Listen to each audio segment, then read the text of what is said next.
One of the many executive orders signed by President Donald Trump that's getting a lot of attention is the president putting an end to federal diversity, equity, and inclusion programs. Fox 26's Donnelly Keith joining us live with a closer look at this. Donnelly.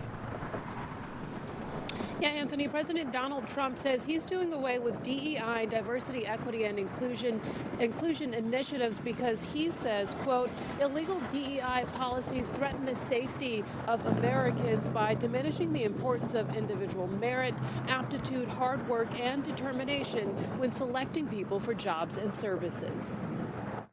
Texas Attorney General Ken Paxton has now, quote, warned financial institutions such as Chase, Bank of America, Citigroup, and Morgan Stanley, quote, their apparent continued commitment to DEI and ESG, environmental, social, and governance policies may place them in violation. Texas Governor Greg Abbott says, quote, we banned DEI in higher education and cut funding for any DEI positions.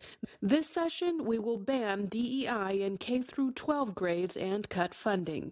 In President Trump's executive order, he says, quote, 60 years after the passage of the Civil Rights Act of 1964, critical and influential institutions of American society, including the federal government, major corporations, financial institutions, the medical industry, large commercial airlines, law enforcement agencies, and institutions of higher education, have adopted and actively use dangerous, demeaning, and immoral race and sex-based preferences under the guise of so-called diversity, equity, and inclusion. I think his argument would be that these protections are no longer necessary.